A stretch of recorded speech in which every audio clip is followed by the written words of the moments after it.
За сайн бацгаана уу? Эрдэнэт намайг сонсож байна уу? Сонсож байна. Ой миний слайдн дээр хин юм зураас гаргачваа. За сайн бацгаана уу? Та бүхэнд энэ өдрийн өглөөний амгалан айлтгая. За өнөөдөр бид нар нэгэн цагийн дотор амжуулж багтаагаад төрийн байгууллага зан үйлийн менежментийг хэрхэн хэрэгжүүлэх вэ гэдэг талаар тодорхой одоо нэг хідэн үр дүнтэй.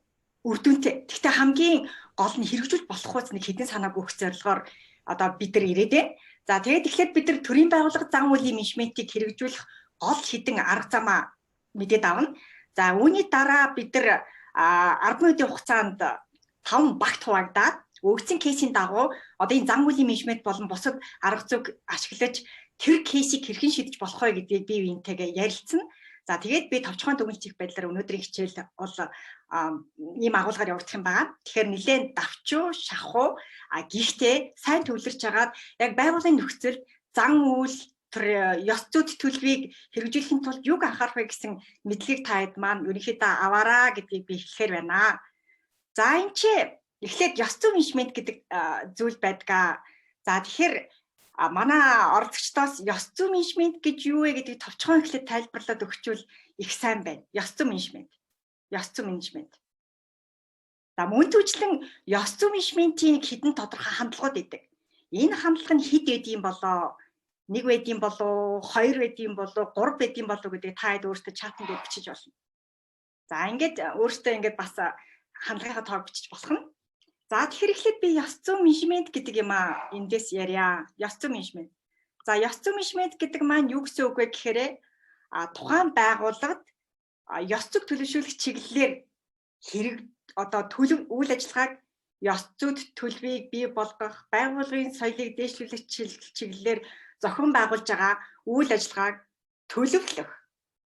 За тэрийг хэрэгжүүлэх, хэн шинжилгээ үнэлгээ хийх, ингээд тэрийг өөртөө манлайлах гэсэн ийм цогц үйл ажиллагаа буюу менежментийн бүгд бүхий үйл ажиллагааг ёс зүйн менежмент гэж нэрлэх нэ. Тэгэхээр ёс зүй гэдэг маань өөрөө төлөвшдөг зүйлээ гэд хайчиж болохгүй нэ тэ.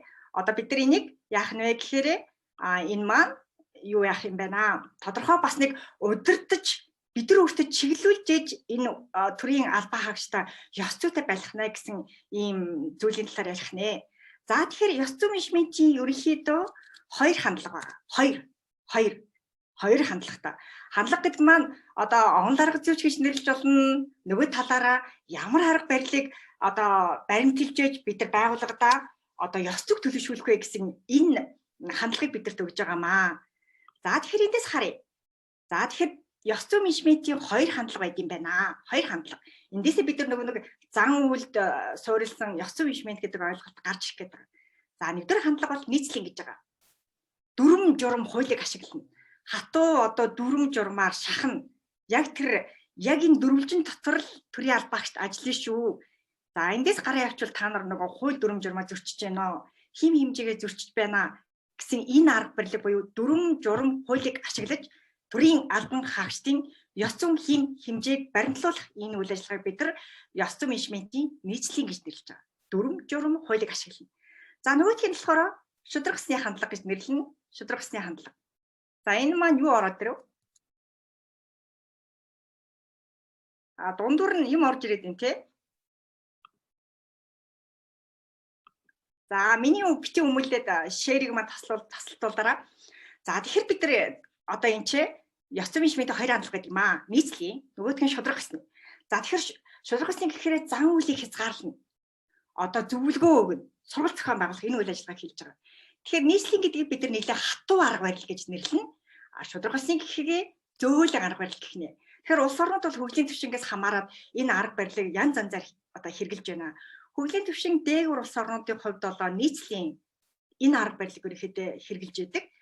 Тэгвэл нөгөө хөгжлийн түвшин дунд болон доогуур улс орнуудын хувьд болохоор энэ хөгжлийн түвшин доогуур улс орнуудын хувьд нийслэлийн ихэвчлэн дүрм журмыг хэрэгжүүлж ёс зүйн хим хэмжээг баримталж байгаа бол хөгжлөөр тэргүүлэх улс орнуудын хувьд бол одоо энэ шудраг усны зан үйлийг хязгаарлах, сэргийлэх, зөвлөгөөх үйл ажиллагааг одоо илүү баримталж байна.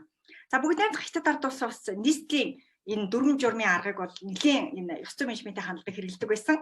За тэгээд эдгээр чи одоо барын аав, үнэгний аав, ялгааны аав гэл нөгөө дүрм журмыг сахиулах хүрээд маш том ав зохиогч юм уу яг дүрм журмыг ингээл мөрдүүлээд хуулийн тэдийн тэдгэр зүйлийг заагаад аялаад байдаг байсан бол одоо ер нь ингээд ахиж гарах нь бас юу байгаа бол цөмөрийн шударгасны хандлагаар аялаад үзэхэд юу нь буруудах вэ гэсэн ийм хандлагыг бас баримталж байна. За тэгэхээр өнөөдрийн хичээл маань одоо тэр шударгасны зан үйлийг хязгаарлана одоо ёс зүйн зөрчил гаргахаас сэргийлэх сургалтын үйл ажиллагаа зөвлөгөө үйл ажиллагаан дээр бид нар одоо илүү ингээд энэ дээрээ тулгуурлаж ярих нэ. За тэгэхээр ёс зүйн менежментийн хандлага дотроос шудраг асны буюу одоо энэ шудраг аснд тулгуурлаж ёс зүйн хэмжээ хэмжээг хэрхэн сахиулах вэ гэдэг энэ зүйлийг ярья. За тэгэхээр бид нар хэллээ. Зарим улс орнууд дүрм журм хууль мөрдөөд тэдийн зүйлийг чи одоо хэрэгжүүл ингээд 1000 дүрм журмаар хөтлөөд яваад байгаа боловч ёс зүйн алдаа гаргаад байна. За энийг бид нар юутай холбож тайлбарлаж болох вэ? Энийг тухайн хүний зан үйл, төрийн албаагчдын зан үйлтэй холбож тайлбарладаг. 1000 ингээд сайн ингээд хашаад 1000 бид нар хяналт тавиад 1000 ингээд дүрм журмаа хэрэгжүүлээд ингэж яваад байгаа боловч яаж иж байгаад хүмүүс ёс зүйн алдаанаас дөрвөлээд ашиг сургалтын зөрчилд холбогдоод тэгээд авилгын гэмтэрт холбогдоод энэ юутай холбоотой? Зан үйлээр тайлбарлалт юм байна. За нэгдүгürt нь намайг ерөөсөө удирдлагын зүгээс тоодгүй. Нөгөө нэг мэрийц цогцолцоо гэд байдаг. Энэ маань ажилтгүй. Би сайн ажилласныхаа төлөө яагаад нэг өөртөө шагнал аваад авчиж болохгүй гэж зарим хүмүүс тайлбарлалт юм бэ. За нөгөөх нь болохоор бусны хийж байна. Би ч гэсэн хийж болно. Яагаад болохгүй гэсэн одоо бусд нь баригдахгүй, би ч гэсэн баригдахгүй нэг хийгээд үзэхэд яахад вэ гэсэн нэг ийм одоо тайлбараар өөртөө зан үйлийг хамгаалт юм байна. За дараагийнх нь энэ бол нэлээд ноцтой. Бид нар нэлээд анхаарах хэрэгтэй. Яагаад гэхээр төрийн албан хаагчид яагаад ёс зүйн алдаа гаргадаг вэ? Үнэхээр ёс зүйн хэмжээг мэддэг шударга сайн хүмүүс байгаа. Гэтэл дээд удирдлагын даалгаврыг биелүүлэх гэж яваад өөрөөсөө ёс зүйн алдаа, ашиг сургалтын зөрчил, улмаар авилгын гэмт хэрэгт холбогдоо явчихж байгаа. Тэгэхээр энэ бол ерөнхийдөө олон улсын түвшинд тэр нөгөө ёс зүйн алдаа гаргаж байгаа. Яагаад нөгөө хэмжээг мэдсээр байгаад алдаа гаргаж ийнэ гэхээр тэр дээд удирдлагын даалгаврыг биелүүлэх гэж явж байгаад алдаа гаргад юм байна. За тэгэхээр бид нар энэ дээр бол нэлээд анхаарах хэрэгтэй. За энэ бол дорны ёс заншил байгаа. За тусыг тусаар ачиг ачаа биднийг баахад твдэж явсан унган багын найз маань нүгэр ороод ирэхэд бид нар яах вэ гэхээр яаж чадахгүй одоо нөгөө хүндээ туслах гээд ямар нэгэн хэлбэрээр алдаа гаргад юм байна. За энэ нь бол бас нэг хэцүү зүйл байна.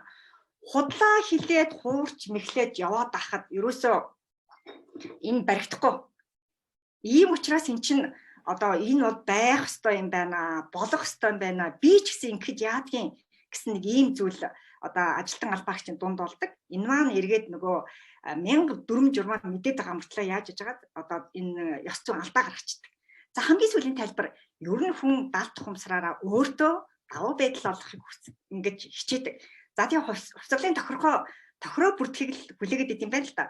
Тэгээ ямар нэгэн байдлаар л өөрт нь шанс гарна. Хувьцаалын тохироо бүртгэхэд өөртөө давуу байдал олгоод би өөр нь урамшуулдаггүй, намайг хинж тоодгүй, би ажиллаа сайн хийдэг, хинж намайг урамшуулдаггүй. Би яагаад нэг ийм зүйлийг хийгээд болохгүй гэж гэх байдлаар ийм одоо байдлаар алдаа гаргачихд юм байна. За эндээс бид нар зан үйл тайлбар хийдэг үндсэн шалтгаануудыг харлаа. Тэгэхээр энийг яаж хязгаарч болох вэ? Ямар арга хэмжээг тэр дүрм журмыг мөрдүүлэхээс гадна эргээд нөгөө нэг жижиг зан үйлдэн тулгуурласан байдлаар арга хэмжээ авч болох вэ гэдэг талаар ярилцъя. За тэгэхээр Аристотель хэлсэн байсан шүү дээ. Бичигдээгүй хууль бол нийтлэг хууль. Бичигдээгүй хууль бол нийтлэг хууль юм аа. Бичмэл хуулийг бол одоо бид нар эрх зүйн хэмжээ гэдэг энийг төрөөс тогтоож болно гэж хэлдэг. Тэгээ одоо энэ ёс зүйн талаар судалгаа хийж байгаа судлаачид юу гэж үздэг вэ гэхээр хаанч хүлээн зөвшөөрөх ёстой. Бүх нийтийн бичигдээгүй энэ зарчмыг нийтлэг хууль буюу этик гинэ. Энийг дүрм журм хууль дүрмээр одоо зохицуулж болох хэдий ч ингээд бид нар амжилтанд орохгүй. Тийм учраас нөгөө зан үйл, байгууллагын соёл, үнэт зүйл гэдэг юмар нь одоо тулгуурлаад соён гэгэрүүлэх, сургалт зохион байгуулах, зөвлөгөө үйл ажиллагаар энэ ёс зүйн одоо хэмжээг сахиулах үйл ажиллагааг үр дүндээ зохион байгуулах болно гэж үзэж байгаамаа. За тэгэхээр бид нар ингэж зан үйл гэж тавтагдаад байна. Зан үйл болохоор менежментийн салбарт, манлайлалын салбарт өөр утгаар илэрхийлэгдэнэ. За бидний хувьд бол өнөөдрийн хичээлээр зан үйл юу гэхээр гаднаас өгөх сэтэл гаднаас бидэрт ямар нэгэн төрлийн сэтэл өгч байна. Одоо тэр сэтэл за тэр бол таньдаг багын чинь одоо найзын нүүр ээж болно. За тэгээд ах トゥ төрөл төрөсөд байж болно. Магадгүй одоо нэг жижигхэн бэлэг байдаг ч юм уу те. Ийм сэтэл үзүүлэхэд бидний үзүүлж байгаа хариу үйлдэлийг оюун санаа байж болно, сэтгэл зүйн байж болно. Одоо энэ бие махбодын хувьд үзүүлж байгаа энэ хариу үйлдэлийг бид нар зан үйл буюу behavior гэж нэрлэх нэ. За тэгэхээр шударга төрийн албаа хаагчдад одоо нэг жижигхэн бэлэг үзүүлээд за надад туслаач гэвэл нөгөө хүн чинь үгийн ёс суртахуун сайтай энэ хүн чинь одоо дүрм журмаа мөрдөөд үнэхээр шударга хүн чинь одоо тэрийн болгон тэр хүний саналыг авахгүй тэр сэдэлт нь хариу үйлдэл үзүүлэхгүй байна шүү дээ. Гэтэл төрийн албачин 190 мянган хүнтэй байна. Тэр дотор янз бүрийн одоо гэрийн хүмүүжилтэй үндсэн одоо ёс суртахуунтай хүмүүс байгаа. Тэдний магадгүй зарим нэг хэсэг нь тэр жижигхэн бэлгийг хараад тэрэн дээр нь одоо хариу үйлдэл үзүүлэх ч юм уу ёс зүйн алдаа гаргаж болчихгүй байдаг. Тэгэхээр бидний энэ хичээлийн хүрээнд зан үйл гэхийг гаднаас янз бүрийн үзүүлж байгаа сэдэл төрийн албаагч үзүүлж байгаа хариу үйлдэл гэж ингэж ойлгох нэ. Зан үйл. Тэгэхээр нөгөө зан үйл гэдгийг бид нар ингэж хэлнэ. Одоо ингэж ойлгох шүү. Зан үйл гэдгийг. Тэгээд нөгөө нэг тэр зан үйл гэдэг маань эргээд нөгөө сайн зан үйл, муу зан үйл гэж юу вэ? Энэ зан үйлээр тулгуурлаад бид нар тухайн төрийн албыг үр дүнтэй зохион байгуулах шаардлагатай тэр мэдлэг чадварыг бий болгочдөг. Энэ маань эргээд нөгөө байгууллагад зан үйлээр дамжуулан ёс зүйн төлөв байдлыг сахихад нэлээд үнэтэй хувь нэмэр оруулнаа. За өнөөдөр нэг олон юм ярихгүй. Зан үйл тулгуурласан ёс зүйн менежмент гэж одоо их ярьдаг болжээ. За энэ дэр бол нөгөө шударга байдлын 3 тулгуур баган гэсэн ойлголт гарч ирж байна. За энийг зөвхөн харъя. Нэгдүгürt нь бид нар системийн хүрээнд хийх ажил нэлээд байдаг юм байна. 2 соёлын хүрээнд бас хийх шаардлагатай ажлууд бас байна. За дараа нь хариуцсан талхихтай холбоотой ажлууд байна. За энэ 3-ыг бид нар энэ 3-ын хүрээнд үр дүнтэй аваад хэрэгжүүлж болох уу хэдэн арга замын талаар ярилцсанаа системийн хүрээнд. За тэгэхээр системийн хүрээнд бид нар яах нь вэ гэхээр амлал, хариуцлага, стратеги, стандарт гэх зэрэгээр энэ тодорхой үйл ажиллагааг хэрэгжүүлэх нэ. За ингээд системийн хүрээнд нэгдүгээр, хоёрдугаарт нь соёлын хүрээнд, гуравдугаарт хариуцсан тайлгнах хүрээнд ямар ажлыг хэрэгжүүлэх нь үр дүнтэй байх вэ гэдгийг цаашдаа ярилцсан явчих. Энийгээ бид нар зан үйл тулгуурласан ёс зүйн менежмент буюу шударга байдлын тулгуур 3 баган гэж нэрлэдэг байна. За нэгдүгürt нь эргээд харъя. Системийн хүрээнд бид нар юу хийх хэрэгтэй вэ? Системийн хүрээ гэдэг дээрээ юу хийх хэрэгтэй вэ? За нэгдүгürt нь яг вэ гэхээр энэ ёс зүйтэй байна, ёс зүйг төлөвшүүлнэ гэдэг маань шууд удирдах ажилтнуудаас өөрөөс нь хамаарч байдаг. Удирдах ажилтнууд өөрсдөө ирмэлцэлтэй, ёс зүйн талаар ямар нэгэн ажил хийх хүсэлтэй, тэр ёс зүйн зөвлөлийнхаа үйл ажиллагаанд анхаарал тавьдаг, ёс зүйн үйл гаргахад тэрийн талаар ярилцдаг ийм хүсэл ирмэлцэлтэй байх нь гарааны нөхцөл. Тэгэхээр нэг сайн дарга нэг байгууллага дээр ирэхээр чинь тэр шударга нэг сайн дарга хүрээд ирлээ гэж бодъё. Тэгэхээр тэр байгууллагын албан хаагч чинь бие барьна шүү дээ. Дарга маань нэлийн зарчмын юм билээ. За бид нар ч гэсэн одоо ажилласаа хоцорч болохгүй. За тэр үүрэг даалгавраа яг цагт нь дуусгахыг за илүү төтөө үйлдэл гаргачихгүй гэж хандж эхэлдэг. Гэтэл тухайн байгууллагын удирдлагаар нэг тийм одоо жоохон сэргэлэн дүү нэг ийм хүн хүрээд ирэхээр өөрөө нэг жижигхэн ёс зүйн алдаа гаргаад ирэхээр тэр албан хаагчдын дунд дарга ингэдийн чинь бидний яаж болох вэ? Бид нар ч гэсэн болно гэсэн ийм мессеж авдаг. Тэгээд дээгүүрээ судлаа олдгоо доогуураа ч гэсэн ингээд айгүйх тийм гүйцэлтэй гүйцэхэж эхэлдэг байгаа. Тэгэхээр бидний гол одоо хийх юм энэ бол энгийн.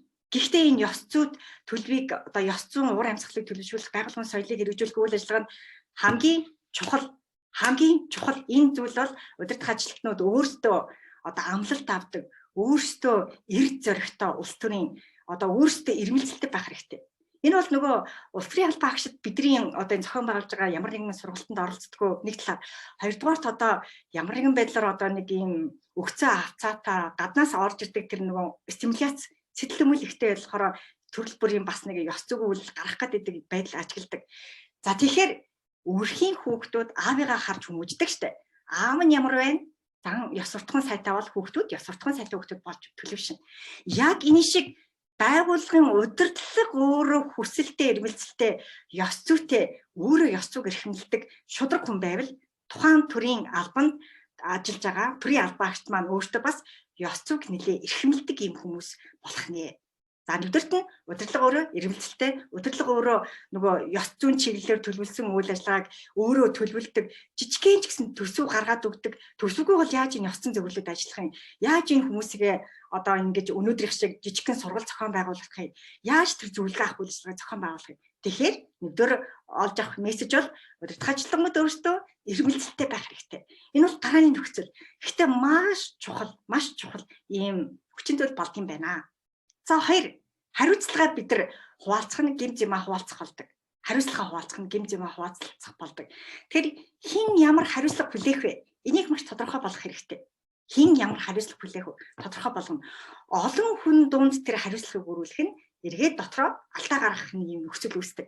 Тэгэхээр хариуцлага маш сайн тодорхой хуваарлаад одоо болд энэ ажлаа хийн, дорж энэ ажлаа хариуцах хэрэгтэй гэж зэрэгээр энэ зүйлийг их тодорхойлж өгөх нэ. За магадгүй энэ жишээг би ерөнхийдөө их авдаг нөгөө ерөнхий боловсролын сургууль төгсөж байгаа хүмүүсийн одоо нөгөө гэрчлэлөө олгох энэ ажлыг 20 хүн хариуцлаа. Хориулаа хариуцж байгаа би нэг хүн, за хориулаа хариуцж байгаа чи би нэг хүнд одоо багийнхаа найзууд солоод тэр гэрчлэгийг нэг бичиж өгөх яах вэ гэдэг нэг алдаа гаргацдаг. Тэгэхээр 20 хүний зөвхөн одоо Эрдэм чимэг гэдэг хүн Эрдэм чимэггүй чи энэ гэрчлэгийг хариуцааг үйл би одоо айгаад хариуцлага хүлээсэн хардлахаараа хүлээсэн хүн чинь ямар нэгэн байдлаар алдаа гаргадаг юм байна. Тэгэхээр хариуцлага маш тодорхой болох хэрэгтэй. Жижигхэн гэхдээ үр дүнтэй арга. За дараа нь стратеги. За стратеги дотор нэг жижигхэн нэг юм байна. Одоо нотлохоос суурилсан стратегтэй байна. Нотлохоос суурилсан. Тэгэхээр одоо стратеги төлөвлөгөө боловсруулахад бид нар нэг тэнгэрийн юм хийчихгүй яг өнөөгийн манай нөхцөл байдал ямар байна вэ? Ямар тулгымцсан асуудал ёс зүйн хүрээнд бий болоод байна. Энийг гаргаж ирээд тэр одоо стратегийн тэргүүлэх чиглэлүүдээ стратегийн зорилтын хүрээнд хэрэгжүүлэх арга хэмжээгээ төрлөвөө одоо бид нар чиглүүлэх хэрэгтэй байна. За бас нэг анхаарах юм ба цагийн дарамт ажиллах нөхцөл гэдэг маань эргээд одоо энэ төрийн албан хаагчдын өөртөө тавих тэр хяналтыг сулруулдаг гэж байгаа. Тэгэхээр одоо үйлчлэгээ үзүүлж байгаа энэ албан хаагчд ба нэг олон хүнээр даруулаад өдөржин ажиллах эсвэл нөгөө ингээд энэ салхи савир ордгоо өрөөнд ажиллах нь эргээд одоо өөртөө хянах хяналтыг сулруулад тэгээд нөгөө өөртөө хянах хяналт суларчгаар чи эргээд нөгөө үйлчлэгээ үзүүлж байгаа иргэдтэй зөрөлдөх, уураа гарах, бухимдах ийм байдал үүсдэг.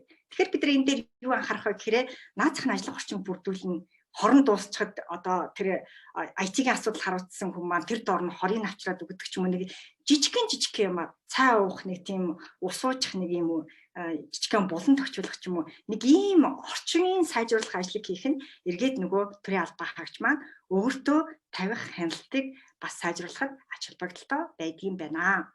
За дараагийн нэг чухал зүйл стратеги дээр юу гэж юм гэхээр гүйцэтгэлийн үнэлгээ. Гүйцэтгэлийн үнэлгээ бид нар нөгөө ёс зүйн үнэлгээтэйгээ уялдуулах хэрэгтэй. Тэгээ ёс зүй сайтаа одоо ёс зүйн халдаа гаргаагүй шударга ажиллаж байгаа энэ хүмүүсээ бид нар яагаад гүйцэтгэлийн үнэлгээнд оруулж болдго юм болоо. Одоо манай сургууль дээр чи би ахлахын одоо юуны ахлах төшмөлийн эргэсэн төшмөлийн сургалтанд суугсан юм аа. Гэтэл надаас өмнө ажилд орсон нэг тодорхой гүйцэтгэлгүй хүн сургалтанд явуулаад байна.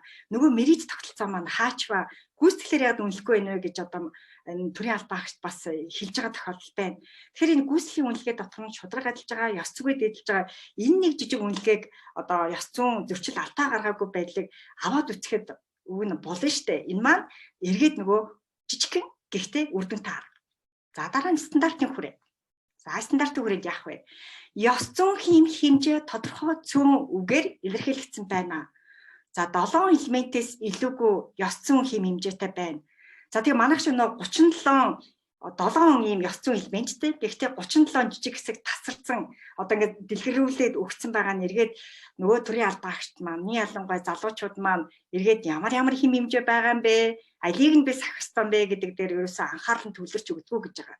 Тэгэхээр нөгөө ядаж үндсэн 7 элементтэй одоо ил тавьчдаг ч юм уу нин ялангуяа ажилд орж байгаа залуучуудтай энэ ёс зүйн хэмжээг бас танилцуулж авахгүй бол одоо залуучууд маань зарим одоо туршлагатай албан хаагчтай хууч гэсэн эс мэдж агаад ёс зүйн зөрчил гаргаж байгаа тохиолдол байна. За энийг бид нар системийн хүрээнд хийх ажил гэж нэрлэж байгаа. Нэгдүгээр багны хүрээнд. За хоёрдугаар баг нь соёлын хүрээнд бид нар юу хийх вэ? Соёлын хүрээнд. За соёлын хүрээнд. За соёлын хүрээнд бид нар яах вэ гэхээр энэ дээр нөгөө нэг манлайлал гэдэг юм их хэрэгтэй.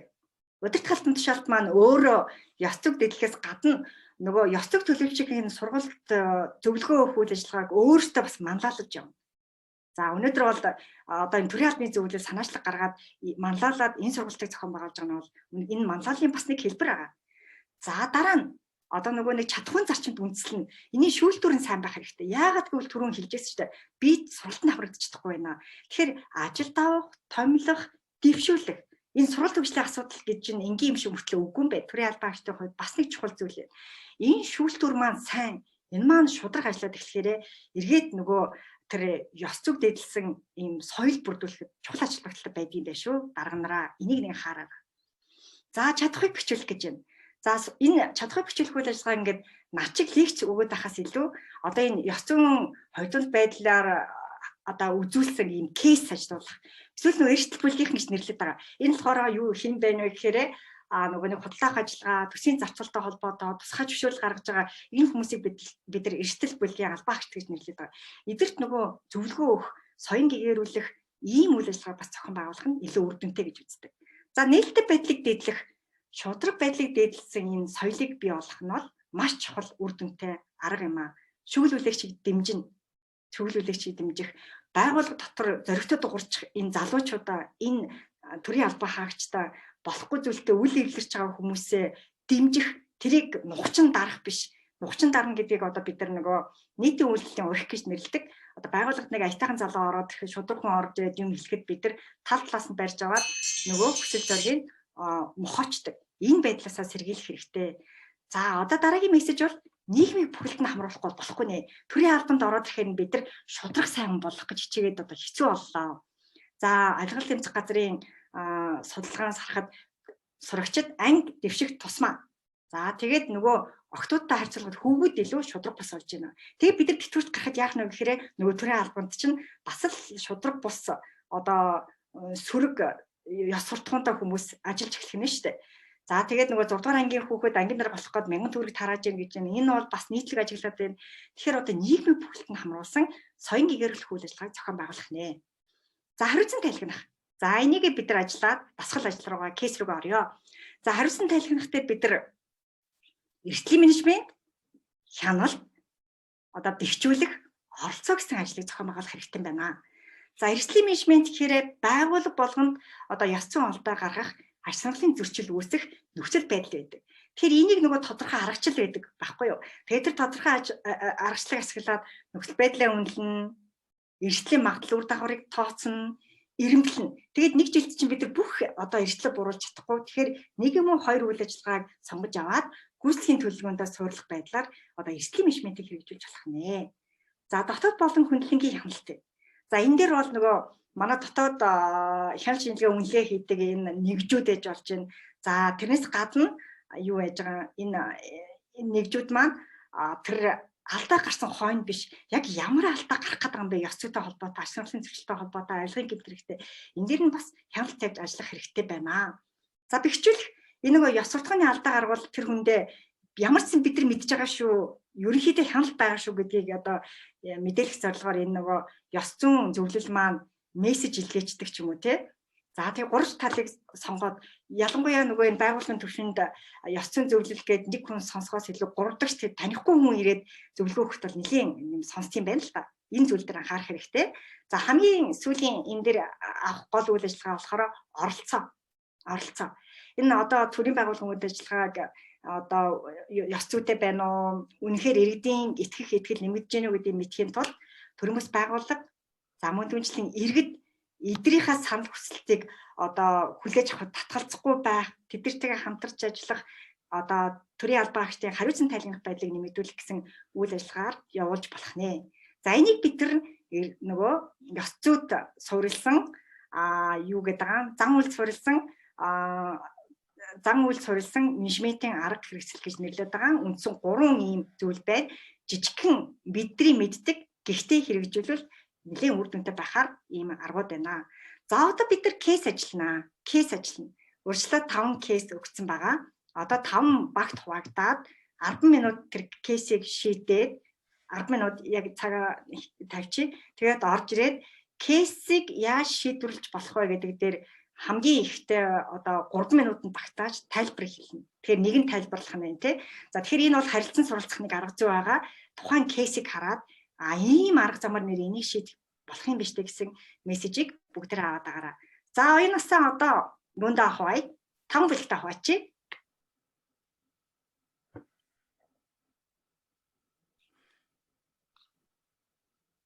За манай группт өдөр join гэдэг дараад групп өдрөг орж шүү. Ажлах хугацаа 10 минут, нэг хүн одоо юу яа танилцуулна, 2-3 минутанд багтаана.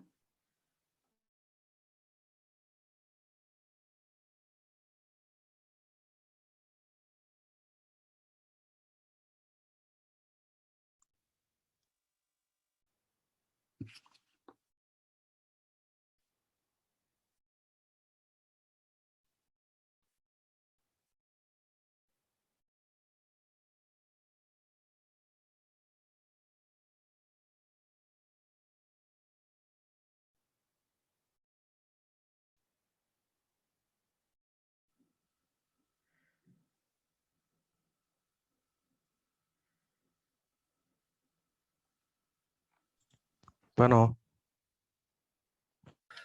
Байна. Сонсож байна уу? Сонсож байна. За танах 5 дугаар баг шүү. 5 дугаар кейсийг ажиллана. За 5 дугаар байгаа одоо даргаагаа гаднаас нь сонгоч тийм ээ ахлагчаа.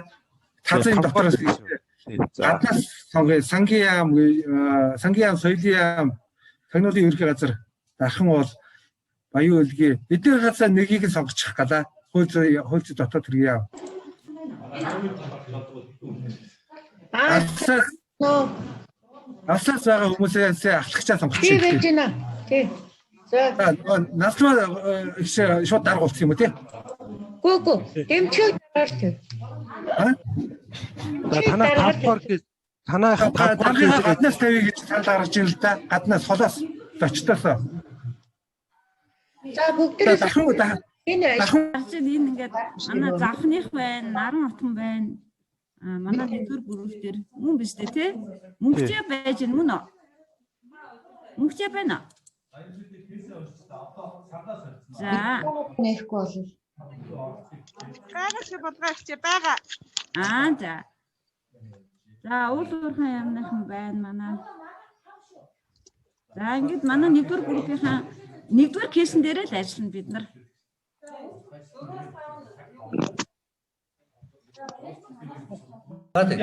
Миний их шуугантай байгаагүй юу?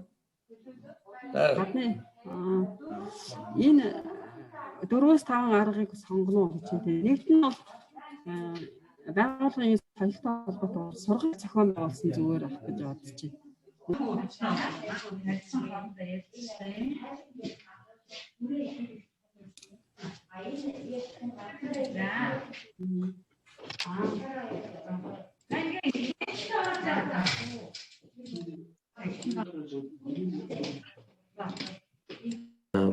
Хэд хэдэн одоо туслахаа нэгдэг ч юм уу. Тэгээд нөгөө хүн тухайн ажилтан үйлчлүүлэгчтэйгээ харьцах тэр боломжийг бүрдүүлэх ажлыг зохион байгуулах зүгээр юм уу санагдлаа. Шуугинтай том танхимд бүгдээр л одоо орж ярилцдаг юм шиг тестер өгсөн байна.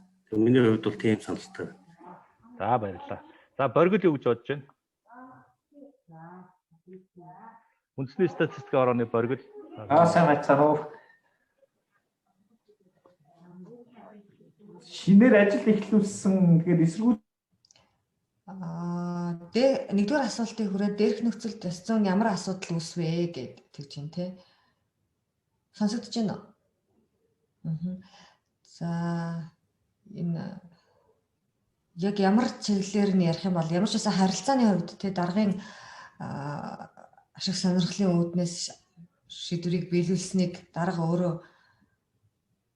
одоо өөрийгөө өмөрсөн байдлаа юм тий. Тэгэхээр нэг одоо яг явж нэрлэмээр юм хэлмээр за. Уучлаарай би хин нь дарга юм уу? Хин нь одоо илүү ёс зүйн асуудал гаргасан гэж таны хувьд бодож байгаа вэ гэдгийг л тэгвэл хэлчихье тий. Миний хувьд бол даргын ёс зүйн асуудал гаргасан байна л гэж харж байна л да. Гэхдээ яг даргын хууль эсний биш шийдвэрийг биелүүлснээр бас тухайн албан тушаалтан бас өөрөө алдаа гаргасан байна гэдгийг бас дурдж гэж бодож байна. Тэгэхээр аль нь нэгэн хувьд алдаа гаргасан байна л гэж үздэг. За баярлалаа. За манай хүсэлтөөс оролцож байгаа манай оролцогч та саналагаас бидэнтэй хуваалцсан уу? За би бас яг түрүүний оролцогчтой адилхан саналтай байна. Энэ газрын дарга, байгууллагын дарга хоёр нь нэг хүн байна гэж би ойлгоод байна. Кейсэн дээрээс уншаад. Тэгэхээр өөрийнхөө өгсөн үүрэг даалгаврыг илгээгээд одоо буруу зүйл хийжээгээд албан агчаасаа шаардж байгаа байдал нь удирдлагын ёс зүйн байдал нь ойлгож байна. За баярлалаа. За Завхан аймгаас оролцож байгаа манай оролцогч саналаа хэлнэ үү? За өмнөх хоёр оролцогчтой санал нэг байна. Энэ газрын дарга буюу байгууллагын дарга нэг хүн юм байна. Тэгээд энэ хүний бас ёс зүйн үйлдэл байна гэж харж байна. За баярлалаа. За гадаадын иргэн харьяалтын газраас оролцож байгаа манай оролцогч саналаа хуваалцгаа юу? За сайн бацгаана уу? Өдрийн мэнд. За энэ кейсийн тухайд болоод ирэхээр ер нь бол төрийн жинхэнэ албаагч одоо дээдчдийн удирдлагын хувьд нийцэг шийдвэрийг биелүүлэхгүй байх ийм одоо эрхтэй. Тийм ч юуныхаа дагуу бол хандах байсан. Нэгэнт одоо ийм нөхцөлд орсон учраас хоёулаа бол энэ одоо асуудал ашиг сонирхлын Тэр нөгөө төрийн албаагчийн ёс зүйтэй холбоотой зүйлүүд бас давхар яригдаад байгаа. Тэгэхээр сургалтуудыг бас үе шаттайгаар бас зохион байгуулах энэ нөгөө хувийн ажилтны бас энэ зарим нэг их зөрчил гаргадаг хүнд нь арга хэмжээ авч болно шүү дээ, тийм. Минийх дээр болохоор бас ингэж бодлоо. Энэ нэг ар гэрийн ажлыг давхар амжуулж, хувийн ажлаа хийж гин гэсэн утга санаанд илэрхийлэгдэж байгаа учраас байгууллагаас нь нийгэм хамгаалалт чиглэлөнд хандсан хөтөлбөр гаргаж өгөх их зүгээр юм уу? Тэгвэл тухайн хүний нийгмийн асуудлыг шийдээд өгөх юм болоод гэрлүүгөө гүн багсаад юмаа хийх нь ихсэх юм болоо бас. Тэгэхээр нөгөө нэг байгууллагын менежмент бас их чухал байгаа байхгүй тий. Тэгэхээр би болохоор удирдлагын манлайлалыг хэрэгжүүлээ. Нийгэм хамгааллын хөтөлбөр нэгдсэн төлөвлөгөөтэй байлгая, сургалтын хөтөлбөр болон нэгдсэн бас төлөвлөгөөг давхардуулан гаргая. Тэгээд хоногийн буюу бүлгийн ажиллагаа, багийн ажиллагааг энд одоо эрчимжүүлэх шаардлагатай байна гэж энэ тухайн байгууллага би бол харах юм байна. Юм байна. Наад одоо ингээд дандаа нэг эерэг талаасаа байгаад байна тий. Бас нэг анхааруулга нөгөө нэг ёс зүйн зөвлөлийн нэг юу гэдэг чинь тий. Зөвлөл ажиллаад нэг тийм юм бас нэмээд нэмчих юм тий. Тийм юм. За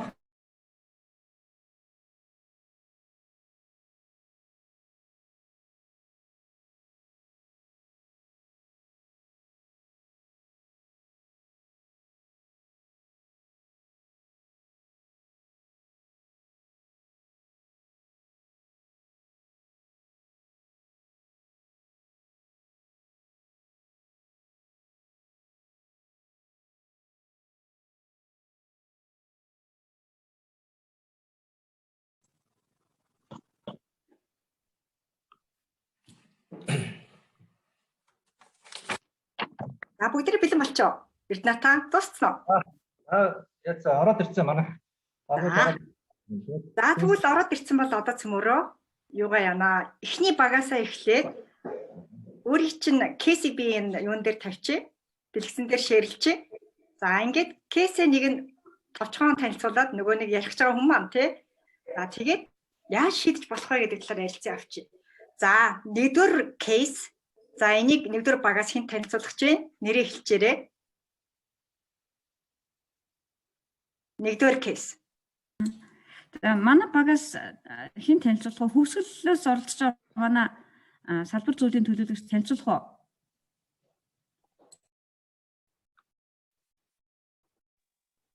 За тэгье.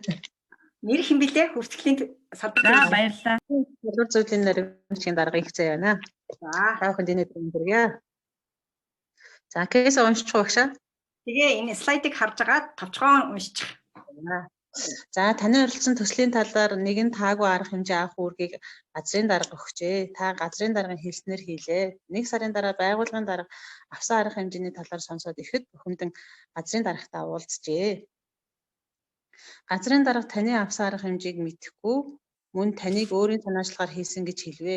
Байгууллагын даргын дургуутслаар энэ газрын даргын эсрэг зогсноор та ажилгүй болж магадгүй гэсэн ийм кейс байна. За ерөнхийдөө бол 5 асуулттай дээрх нөхцөлд ёс зүйн ямар асуудал үүсв, хэн холбогдож байна, оролцогч талууд хэмдээ, хэн илүү ёс зүйн асуудал гаргаж байна вэ, яагаад?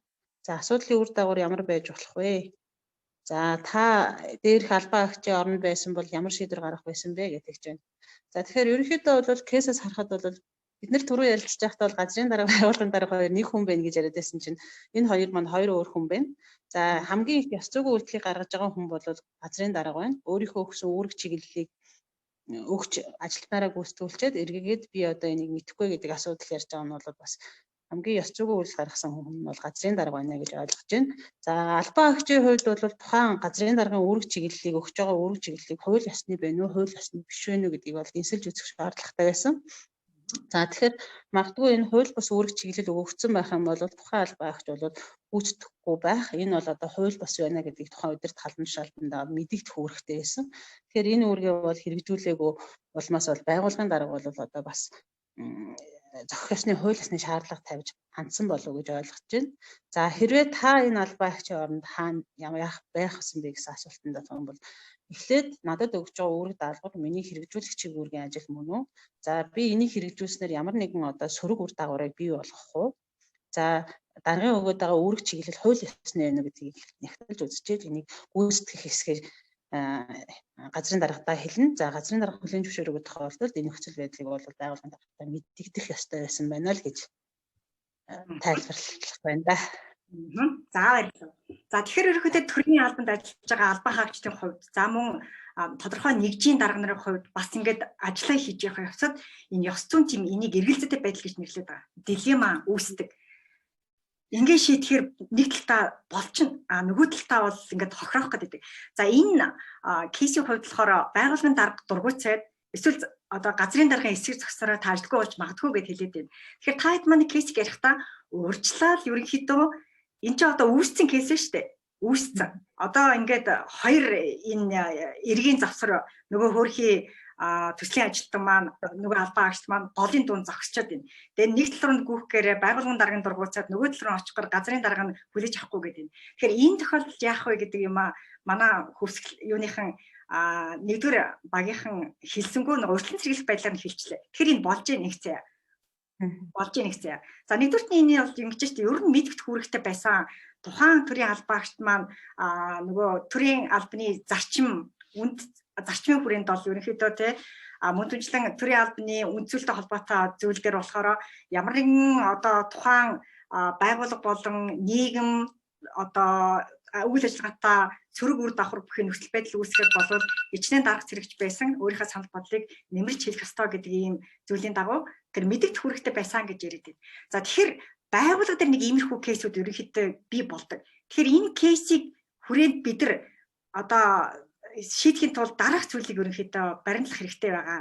За энэ байдлаар нөгөө байгууллагын албан хаагчдыг соён гэрүүлэх үйл ажиллагаа тэр сургалтыг ингэж дилемма өгөөд тэр дилеммаг хэрхэн шийдэх вэ? Яаж энэ асуудлыг хилцэх вэ гэдэг тал дээр нь тулгуурлаж сургалт явуулвал нэлээд үр дүнтэй гэж үздэг. За энэ кейс бол ерөнхийдөө нэлээд үүсдэг учраас бид нар ийм зүйлийг ерөнхийдөө анхаарч үзэх хэрэгтэй. За нэгдүгürt нь үндсэн асуудлыг таньж мэднэ. Бидэрт нөгөө төрийн албаны үндэс зүйл, нөгөө хувь хүний үндэс зүйл гэж байгаа. Үндэс зүйл, үнэтэй, ценность, value гэж нэрлэдэг байгаа. Эрхлэн дээддэг тэр зүйл энэ хоёрын хоорондоо харьцуулж үзээд ямар gap орон зай үүсчвэ гэдгийг мэдэж авна. За нэгдүгürt нь тухайн үүсэт байгаа дилеммагийн үндсэн шалтгаан юу вэ? Ёс зүйн зүйл ажиллаагүй мó, байгууллагын соёл муу байна уу? Манай нэгжийн дарга нар энэ дээр анхаарал хандуулахгүй байна уу гэсэн шалтгаанаа гаргаж ирнэ. За тэгэд энэ шалтгааны улмаас ямар сөрөг үр дагавар байгууллага бий болох вэ? Байгууллагын одоо ажилтан албаагчтай харилцаанд нөлөөлж болохоор байна. Тэгээд байгууллагын бүтээмжд яаж нөлөөлөх вэ? Байгууллагын ажилтан албаагчдын бие биендээ ойлголцох, итгэлцэлд яаж нөлөөлөх вэ гэсэн үр дагаврыг тодорхойлох хэрэгтэй. За дараа нь холбогдох мэдээллүүдийг хайна. Өмнөх кейсүүдийг санах хэрэгтэй. За бусад аймгийн салбар зөвлөлийн дарга нар руугаа уцтах хэрэгтэй. Танад нэг ийм кейс гарч ивүү. Яаж одоо энийг шийдэж болох вэ? Мэргэжлийн хүмүүсээс зөвлөгөө авах хэрэгтэй. Яг тэгэхээр бид нар бүгдийг чадагч мундаг хүмүүс биш шүү дээ. Тэгээд ерөнхийдөө бас буцтаа нэлээд ярилцах, тунгаах хэрэгтэй байгаа. За тэгээд одоо яаж шийдэж болох вэ? яаж шийдэж болох вэ? Хувилбараа гаргаж ирнэ. Хэрвээ ингээд одоо даргын шийдвэрээр явуучвал нөгөө нэг төсөл хажуудсан албаагчд ямар асуудал үүсэх гээд байна. За төсөл харагдсан албаа хаагчийг бас ингээд бүрэн ёс зүйн зөвлөл нь өмөрөөд явахаар ямар асуудал үүсэх гээд байна. За энэ хувилбар болгоныхоо сөрөг давуу талыг судалж үзэж хагаад хамгийн боломжтой гэсэн хувилбараа сонгож авна. За тэгээ шийдвэр гаргана. Тэгээ шийдвэр гаргаад ерөөсөө хайчихгүй. Эргээд ер нь энэ шийдвэр маань болохоор байна уу?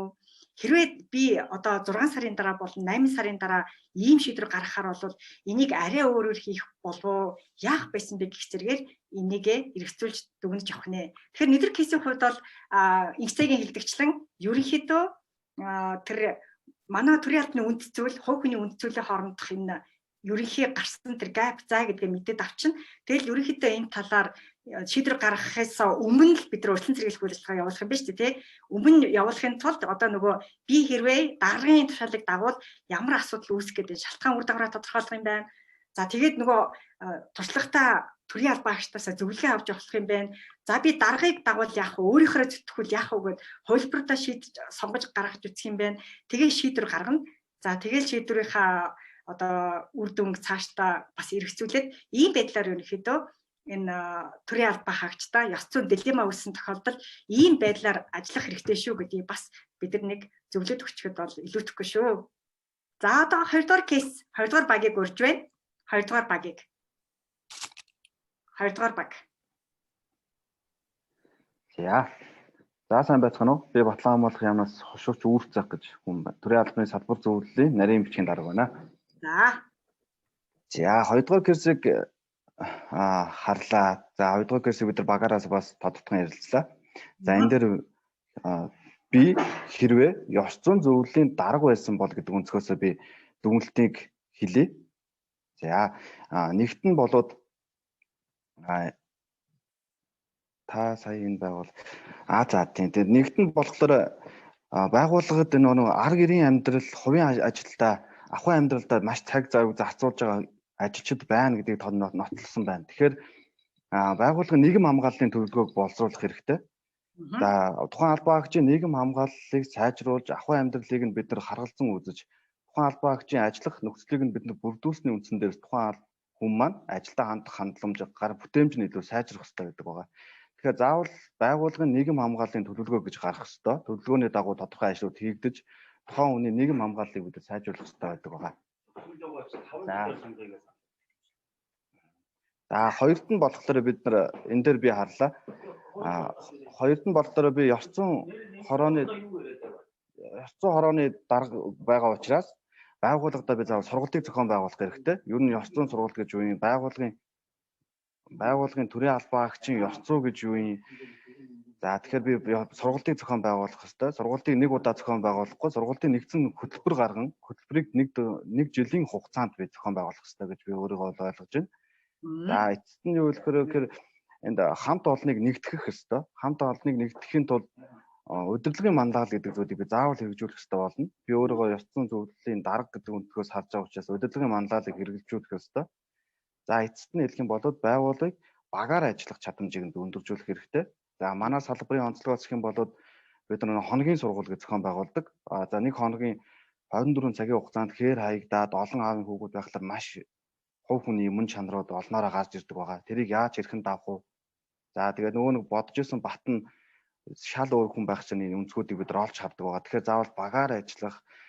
За манайх шиг хоногийн сургууль гэж бас туушрахаасаа гадуутагаар хамт олныг зарим байгууллагаас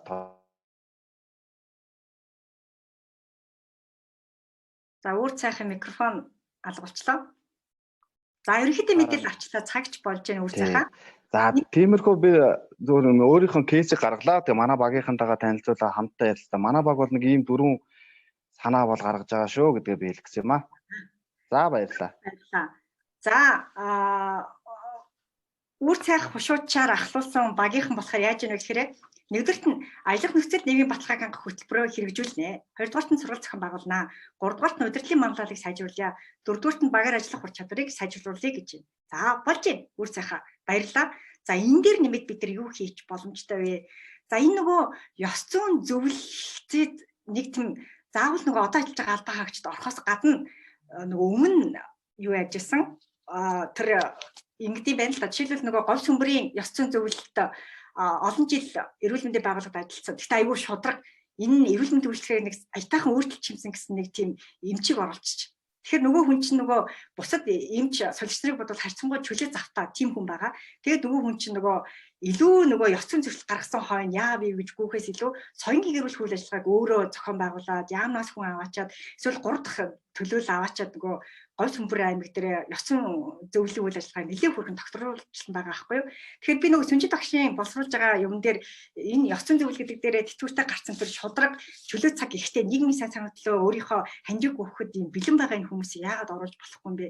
Тэд нар чинь өөртөө одоо нийгэмдээ танигдах нийгмийн сайн санаа төлөө үйл хэрэгт нөгөө өөртөө хувийн нэмрийг оруулах гэдэг үүднээс айгүй аятайхан санал гаргаад ажиллаж яваад ишүү гэж хэлжсэн. Тэгээ говь сүмбрийн тэр эрүүл мэндийн нэгдэл, эрүүл мэндийн 1-2 дугаар шатлалтаар айгүй их тэр ёс зүйтэй холбоотой зөрчил, хэрүүл, шууган их гардаг байсан. Тэгээ ёс зүйн зөвлөл айгүй ихтэйхэн аргуулаар ажиллаж эхэлснээс хойш энэ юунууд их буурсан тийм сайн туршлага харагдаад байгаа. Тэгэхээр энийг бид бас авч хэрэгжүүлж болон шүү гэдгийг хэлэх гээд байна л да. Тэгэхээр энэ соёнгийн гэрүүлэх үйл ажиллагаанд нэлээд акцент төгөөд ажиллаад байсан. За тэгээд энэ нөгөө эрүүл мэндийн яам чинь жил болгон нөгөө хамгийн сайн шилдэг ёс зүйн зөвлөл гэж шалгаруулж юм байна. Тэгээ 2019 онд тухайн говь сүмбэр аймгийн эрүүл мэндийн ёс зүйн зөвлөл шилдэг гэсэн юм өрөмжл аваад явж байсан.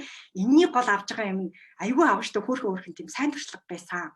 За энэ кейс 2 бол ерөнхийдөө нийтлэг ажигладаг нэг зүйл байгаа. Бас үгүй энэ чинь юутай холбоотой, байгууллагын соёлтой холбоотой. Тэгэхээр энэ байгууллагын соёлыг өөрчлөх гэдэг маань маш нарийн урт хугацаа шаардсан ийм ажил байдаг. Тэгэхээр бид энэ дээр яах вэ гэхлээр эхлээд бид нар нөхцөлөө тодорхойлно. Одоо ямар нөхцөл байдал үүсээд байна, ярилцаж болно, бид нар ажиглаж болно, байгууллагын удирдлагатайгаа хамтраад тий нөхцөлөө нэгдүгürt нь тодорхойлъё. За дараа нь бид нар бүх муу зан үйлийг өөрчлөхөд чиглэсэн үйл ажиллагаа хийж амжихгүй. Тэгэхээр энийг нөө жилийн байгууллагын гүйцэтгэхийн төлөвлөгөөтэй оёлдуулна. Нэг цөөхөн 1 юм уу 2 тэр зан үйл ажлаас хоцордог бүсгүйчүүдний хов ярьдаг ч юм уу те трийг нь өөрчлөх чиглэсэн ажлаа сонгож авна. За дараа нь нөгөө нэг гол нь энэ дээр нөгөө нэг суралцах байгууллага learning organization гэдэг маань их чухал байгаа. Тэгэхээр ажилтнуудаа хамтаа суралцна. Мэдээлэл одоо солилцсон. Тэгээд нөгөө ямар нэгэн энэ гаргаж байгаа шийдвэртэй холбоотой жижиг ч том ч нөгөө мэдээлэл өгнө гэдэг маань удирдлага болон байгууллагын албаагчдын хоорондох итгэлцлийг нэлээд сайжруулж эхэлдэг гэж байгаа. Итгэлцлийг сайжруулдаг. За тэрээс гадна нөгөө үр цайх хошуучийн хэлээр ёс зүйн талаарх яриа өрнүүлдэг байх, сургалтын бүтцийг бий болгодог байх. Сургалтын бүтц дээр над чинь ингээд лекц ороод хахаас илүү одоо яг ингээд нэг кейс өгдөг, трийгээ шийддэг, зөвлөгөө өгдөг нэг юм орчин үүсгэж ярьдаг байдлаар энийг хийвэл нэлээд үр дүнтэй байна. Тэгэхээр энийг нөхцөлөд тодорхойлохоос ихэд тэгээд нөгөө үр цайх хошуучийн хэлээр ажлын нөхцөл нийгмийн баталгаа хангах хөтөлбөртэйгээ бас уялдуулаад хэрэгтэй.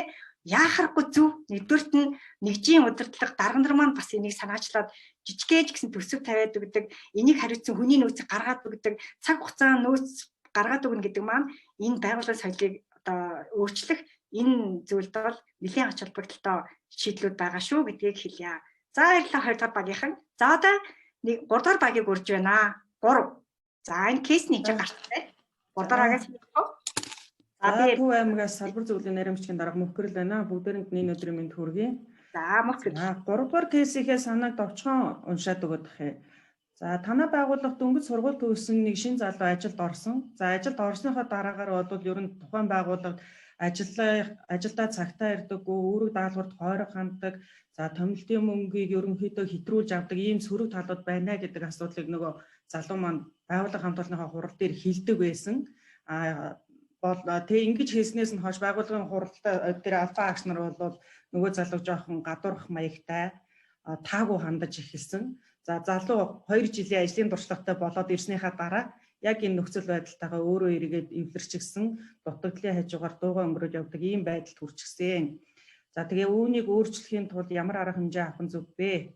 Хамгийн үр дүнтэй гэж үзсэн арга замыг нэрлэнэ гэсэн ийм кейс байгаа. За манай багийнхны үзэж байгаагаар бол ер нь бол энэ байгууллагт байгаа шүгд үлдээгч нарыг аль болох дэмжих ёстой. Хуучин бол нэг 2006-аас 2010 он хүртэл одоо ч юм яадаг байсан алга болчиход байгаа.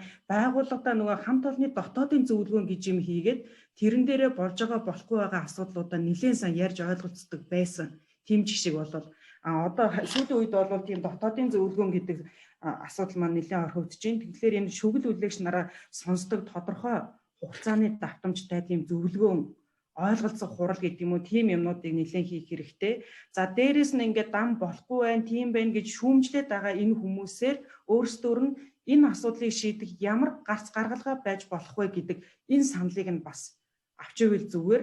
За болохгүй бол хамт олон дундаа хамгийн оновчтой саналыг нь хилэлцүүлээд тухайн саналаараа одоо тодорхой хугацааны 1 сарын юм уу 1 удирлын аян нөлөөллийн арга хэмжээнүүдийг бас зохион байгуулаад түүнийг хамгийн гол нь эргээд дүгндэг тийм ээ. Одоо 1 сарын хугацаанд нөхөр дорж ажилласаад ингээд тогтмол хоцордог байсан бол энэ сарын хугацаанд энэ хүн ажилдаа ирээд хөвчлээч гэдэг юм уу. Тийм байдлаар ингээд нөлөөллийн юмнуудыг бас сайн хийж өгмөр юм бэлээ гэдэг зүйл ажиглагддаг. За нөгөө тэгүр албан хаагч болгоно нөгөө сайн дураараа зөв манлайлагч байх гэсэн энэ хандлагыг төлөвшүүлэхэд бас байгууллагын удирдах албан тушаалтандаа ялангуяа бол их нөлөө үзүүлдэг. Түрүүчийн таны нөгөө хичээл дээр ярьж байхад бол яг байгууллагын удирдлага ямар байна, тэр хэмжээгээр нөгөө албан хаагч нар байгууллагын ёс зүйдийг одоо соёл гэдэг юм бол гардаг гэсэн ийм зүйл болоод байгаад байгаа. За хамгийн сүүлд нь хэлэх юм нь нэгэнт ийм зөрчил байна гэдгийг дотоодоос илрүүлж чадсан бол тэр дотоод хяналтын зөвлөл, ёс зүйн зөвлөл гэдэг нь тухайн асуудлыг хяндаг вэ, шалгадаг вэ, үнэхээр зөрчил гарсан бол тэрэнд нь хариуцлагын тооцоод явъя гэдэг зүйл бол хамгийн сүүлд нь орж ирж байгаа юм. За тэгээд дэлгэрүүлээд яривал өөр гоё жишээ байна. За хугацааг болчихсон. Гурийнхан маш үр дүнтэй сайхан санал гаргаж ирж байна. Өдөршин шүүгэл хэлээчдэл одоо дэмжээ. Хоёрдугаарт нисэх санал бодолтой хүмүүсийг тэр үйл ажиллагаанд ямар нэгэн одоо төлөвлөлтийн үйл ажиллагаанд оруулж ажиллуулъя. Энэ чинь айгүй хэрэгтэй шүү. За нөлөөллийн үйл ажиллагаа эрчимжүүлье. Зөв малгалж болох аян өрнүүлье. За ёс зүйн зөвлөлөөр дамжуулаад одоо нөлөөллийн ажиллагаа хийя гэж байна. За энэ бол нөгөө нэг маус трафик гэж нэрлэдэг. Байгууллагад ингээд нэг шудраг хүн ороод ирэхээр чинь бүгдээрээ нөгөө шудраг хүнийхээ эсрэг одоо хандаад өөрийнхөө игнэнд элсүүлэх энэ зүйлийг маус трафик гэдэг юм байна л да. Нийтийн үйлсийн урих уучлаарай, нийтийн үйлдлийн урих гэж нэрлэнэ. За энийг эргүүлээд ашиглаж болно. Тэгэхээр одоо зүгээр нэг ингэж авъя. Байгууллага дээр нэг ганхан 3 хүн орж ирэл ингээл айгүй гоё хуцлал ингээл бие аваад яваад хахаар бие их аятайхан аваад яваад байхаар яхав гэхээр бүсгүүчүүд өсмөсөө застдаг ч юм уу. Одоо нэг аятайхан байж хэмсэн гэсэн нэг юм зан үйл ажиллагдсан юм байна л да. Яг энэ шиг нэг шудраг залуу орж ир. Ганцаараа тэмцэхэд бол хэцүү. Дахиад хоёр дахь нь орж ир. Одоо бас нөмөр нөөлөг болно. 3 нэг шудраг залуу ороод ирэх юм бол байгууллагын энэ соёл дээр бол нэлийн юу өөрчлөлт оруулдаг. Тэгэхээр бид нар энэ шүүл үлээгчийг шудраг залуучуудаа намд ороод өөрийнхөө өрхөндөө авах биш. Эсвэргээр нь одоо тэднийг бас дэмжсэн ийм үйл ажиллагаа явуулах нь одоо нэг шудраг байх эднийг одоо иргэдийн итгэлийг даасан төрийн байгууллага болох гэдэг чинь чухал ач холбогдолтой байдаг. Солонгосын нэг кейс гэдэг чинь гадаа гараад нэг хүн тэнгэр хараа зогсож байхад хинч тоодгүй.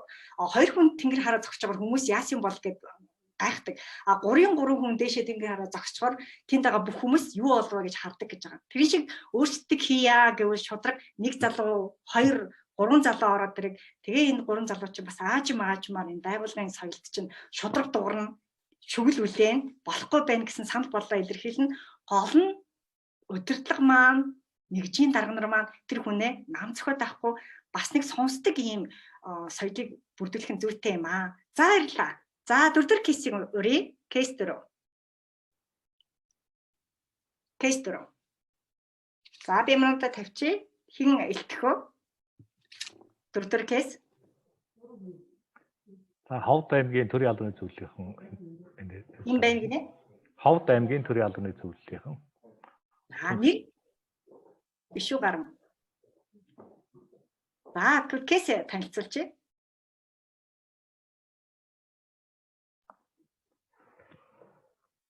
Байна уу? Ховд аймгийн төрийн албаны зөвлөлийнхэн. Сонсч. За кейс энэ ч вэ?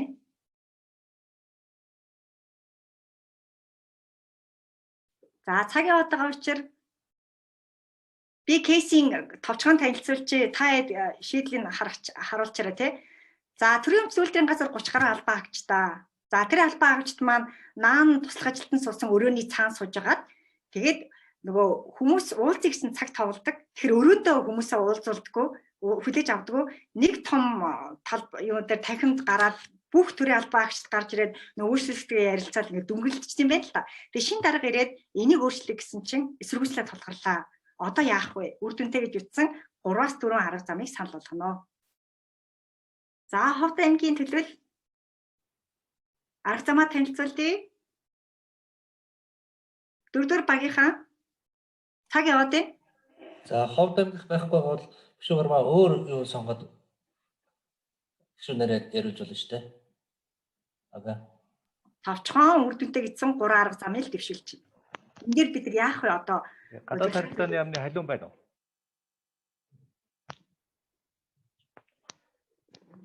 За амар төгс даргаыг үрж байна. Амар төгс дарга та юун дээр түрүүний та жишээг ярьж өгнө. За амар төгс.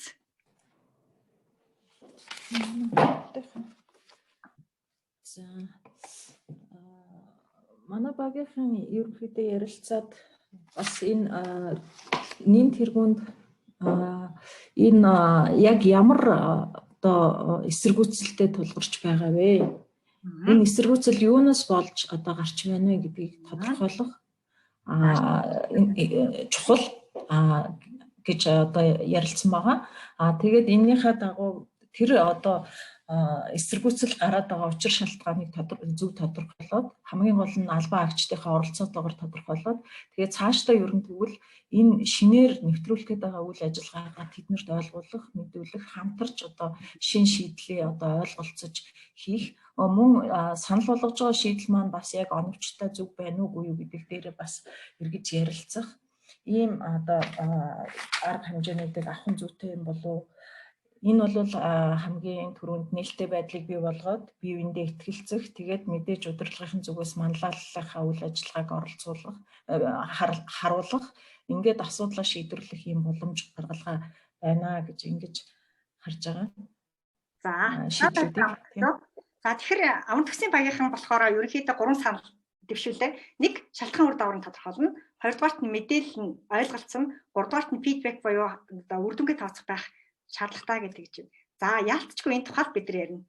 За ерөнхийдөө нөгөө бид нар энэ дээр одоо юу хийх вэ гэхээр мэдээлэх ямар үйл ажиллагаа зохион байгуулж байгаа юм бэ? Нөгөө бид нар мэдээлэхгүйгээс болоод нөгөө удирдах албан тушаалтан болон ажилтан албан агчдын хооронд үл ойлголцох байдал одоо бий болдог. Тэгэхээр мэдээлэх хэрэгтэй.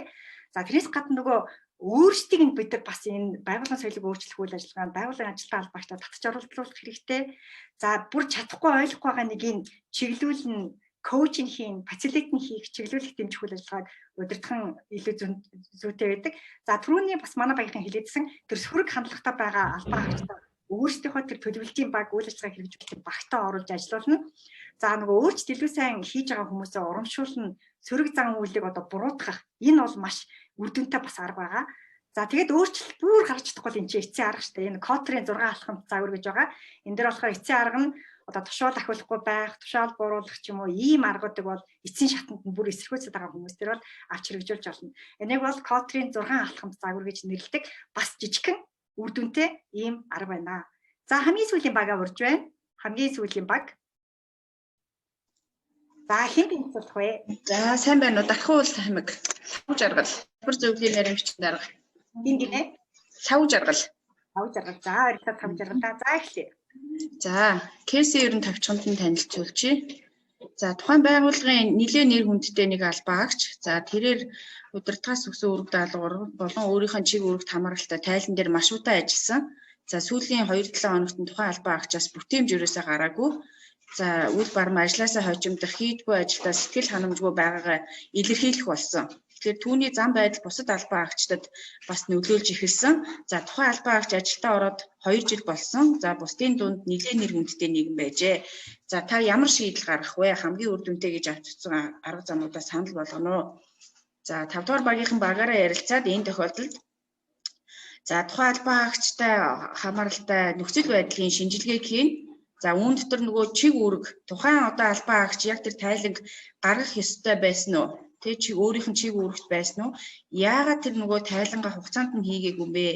За бас нөгөө тэр тайланг хийх хугацаа тэр албан агчд байсан уу гэдэг нөхцөл байдлыг нэгдүгээр судална. За хоёрдугаарт нөгөө удирдлагаас өгсөн үүрэг даалгаврын нөгөө тэгш байдал хүртээмж бас албан агчийн ажилд маш их нөлөөлдөг. За яагаад энэ байдлыг нөлөөлдөг гэдээ авд үзэх вэ гэхээр нөгөө одоо удирдлагуудаас гаргадаг нөгөө нэг үзэгддэг нэг үзэгдэл нь болохоор нөгөө хийж чадж байгаа нэр хүндтэй ёс зүйтэй гэсэн албан хаагч руу хамгийн их ачааллыг өгдөг. Тэгэхээр тэр бас нөлөөсөн байж болно. За ингээд нөгөө сэтгэл ханамжгүй байгаагаа өөрөө илэрхийлээд байна гэдэг нь тэр хүнд ямар нэгэн шалтгаан байгаа учраас тэр албан хаагчтай тусгаалan ярилцсан тий яг ямар шалтгаан байна. Эсвэл ажлын байран дээр ямар нэгэн дарамт байна уу? Эсвэл ар гэрийн ямар нэгэн дарамт ямар шалтгаан нөхцөл байна гэдгийг эхлээд за тухайн байгууллагын хүний нөөцийг мэрэгчлэн бол тухайн албан хаагчтай тусгаалan ярилцсан. За тэгснийхаа дараа тэр шалтгаан нөхцлөөсөө улбаалаад ямар үр дүн одоо цаашлаад ямар үр дүн авах вэ? Эсвэл одоо удирдлагын зан харилцаанаас байна уу? Эсвэл албан хаагчийн нийгмийн одоо ямар нэгэн байдалтай холбоотой байна уу гэх мэтчлэнгээр нөгөө дараагийн арга хэмжээнүүдээ аавна. За яг ийм кейс бол нөгөө манай байгууллагын хувьд бол яг энэ кейс гарч ирсэн. За ингээд явсаар байгаа зүйлдээ бол энэ бол маш харамсалтай үр дүнд хүрсэн. Тухайн албан хаагч маань өөрөө өсөлтөөрөө ингээд ажлаасаа чөлөөлөгдсөн. За яг нөхцөл байдлыг судлаад үзсэн чинь яг хоёр талтай байсан. За тухайн албан хаагчийн арга гэртээ нь очиж уулзсан, удирдлагаас өгсөн үүрэг даалгаврын одоо нөгөө тэгш хүртээмжтэй байдлыг судлаад үзсэн. Гэтэл энэ албан хаагч яг нөгөө сэтгэл санааны дарамтанд ороод өөрөө сүулдэ нөгөө ачааллаа даахаа байгаад ирэхээрээ яг нөгөө гадагшаага ярьж хэлж эхэлдэг ийм үзэгдэл үүссэн. Тэгэхээр манай баг ярилцаад яг энэ дөрвөн шалтгаан нөхцөлийг ихтэй тодорхойлоод за гарах үр дүнээс шалтгаалаад дараагийнхаа арга хэмжээг авна гэж үзсэн. За тэгэхээр баярлалаа тавж жаргалаа. Цаг болчлоо. За нөхцөлийн шинжилгээний 2 дугаарт үүрэг даалгаврын төвшөнд өгж гэнэ үгүй гэдэг дээр бид нар анхаарч байна. 3 дугаарт нь одоо шалтгааныг тодорхойлно гэж байна. Тэгэхээр яг зөв 5 дугаар багийнхан юу хийх шийдлээ мэдчихэв. За яг ийм тохиолдолд бид нар яах вэ гэхээр тэр тойруу замаар иш одоо шууд тулж уулзах энэ албаагчтай уулзах хэрэгтэй. Тэгээ яг нөгөө нэг хин лав жаргал хийж байгаа шиг яг ямар шалтгаан болоод байна вэ? Нөхцөл байдал юу болоод байгаа юм бэ? Та ийм байх нь ийм сөрөг үр дагавартай. Тэгэхээр энэ байдлыг хоёулаа яаж зас залруулах боломж байна гэдэг талаар одоо шууд нүүр тулж яг энэ кейстер бол ажиллахаас өөрсгөө. Тэгэхээр яг энэ хилээд байгаа зөв үүрэг даалгаврыг тэгш хандахгүй сайн гэдэг хэдэн хүмүүсээ л уургай морь шиг ингээл нурын нэгийн автлаа шилгээд байдаг юм байгаа. Энэ дэр нь бас илүү сайхан айтаахан хандараа гэдгийг би та бүхэнд нэмээд нэг хэлчихье. За ингээд ерөнхийдөө юу маань яаж вэ? Сургалт маань ингээд өндөрлөлт тийшээ буюу дүгнэлтийн хэсэг рүү орё. За тэгэхээр та хэд мэ сая хэллээ шүү дээ. 5 багт хуваагдаад 5 кейс хэллээ. Өөртөө айгу үр дүнтэй юм аюуг арга замыг хэлээд байгаа байхгүй юу? Тэгэхээр энийг одоо яаж хэрэгжүүлэх вэ? Бид нар мэдээд байна. Хэрэгжүүлж чадахгүй. Тэгэхээр бид нар тэнийг хэрэгжүүлэхийн тулд нэгдүгürt нь хүний нөөц хэрэгтэй юм бэ? Хүн хэрэгтэй. Хоёрдугаарт нь цаг хугацаа бас байхгүй бол ийм олон ачааллалтаа дарагдсан цаасан дотроос бас чадахгүй. Энэ ажил дээр бид нар анхаарч чадахгүй юм байна. А гуравдугаарт нь бас нэг жижигхэн ч гэсэн ийм төсвийн юм тавьж өгөхгүй бол бидний байгууллагын соёлыг өөрчлөөд ёс зүй зан төлөвийг төлөвшүүлэх үйл ажиллагааг бол авч хэрэгжүүлэх боломжгүй байна. Тэгэхээр ер нь хууль дүрм журм гэдгийг зодож энэ рүү нь хандуулахаас илүү соён гэгэрүүл зөвлөгөө өгөх зан үйлдэн тулгуурласан үйл ажиллагааг явуулах нь их илүү үр дүнтэй байна. За тэгээ бид нар нөгөө байгууллагын соёлыг хөгжүүлэх арга замыг одоо энэ слайдн дээр харж болж байна л да. Эхлээд бид нар эрхэмлэх зүйлээ тодорхойлно. Эрхэмлэх зүйл маань эргээд зарчим байдлаар гарч ирэх штэ. Тэгэхээр төрийн албаны тухай хуулинд манайх эрхэмлэх зүйлээ гаргаж ирсэн, зарчмаа гаргаж ирсэн. Харин зарчим дээрээ эрх зүйн шинжтэй юмуд аягүй их байгаа байхгүй юу? Захирагдана, яцыг дээдлэн идэж гэх шиг гээд те. Гэтэл өмнө нөгөө төрийн албаны зүйл гаргасан нөгөө төрийн албаагч эрхэмлэх 9 зүйл гэдэг чинь аягүй гоё эрхэмлэх зүйл тэндээс манай зарчим гарч ирж болж байгаа. Зарчмаас бид нар нөгөө хим хэмжээ гэдэг юм ургаж гарна. За ингээ хайчихгүй. Энэ хим хэмжээ, зарчим, эрхэмлэх зүйлс маань хаана тусах вэ гэхээр байгууллагын алсын хараа. Эрхэм зорилго. Байгууллагын зорилт, стратегид одоо тулгуурлаж ингээд бас тусаад тэр зорилтууд дотор чин гүйцэтгэхийн төлөвлөгөөнд дотор чин арга хэмжээ болоо явж явах хэрэгтэй. Тэгээ энэ маань манлайлалын хэм маягаар, хүний нөөцийн бодлогоор, байгууллагын бүтцээр, хөлбөр эрхлэлээр дамжуулж гарч ирнэ.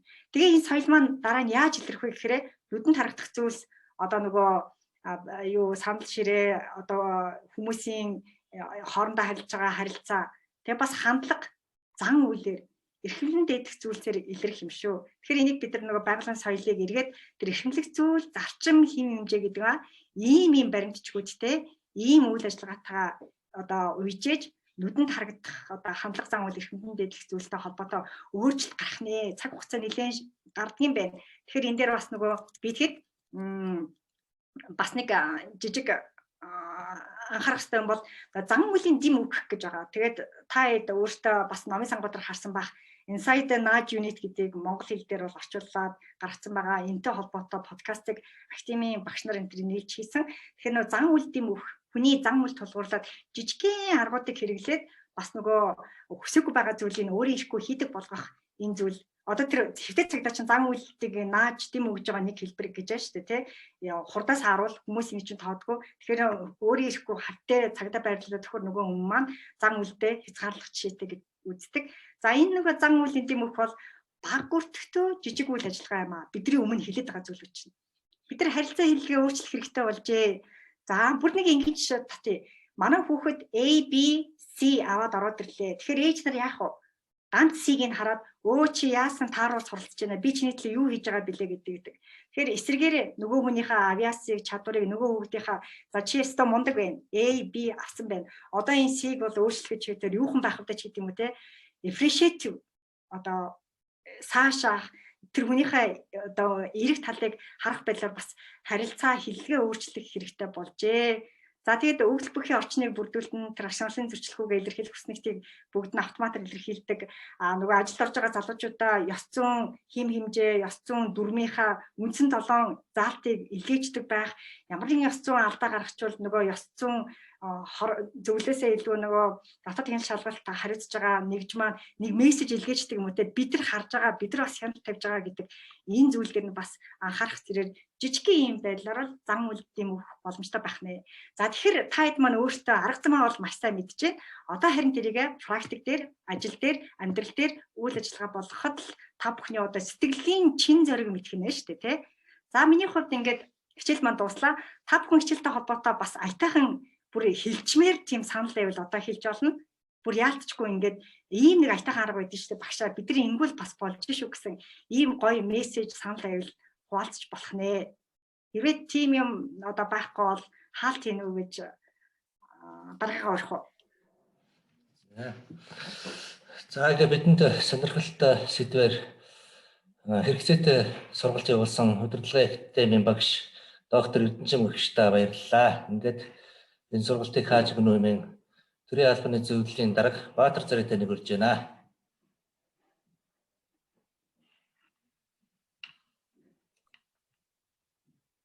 Балаа өрөхгүй.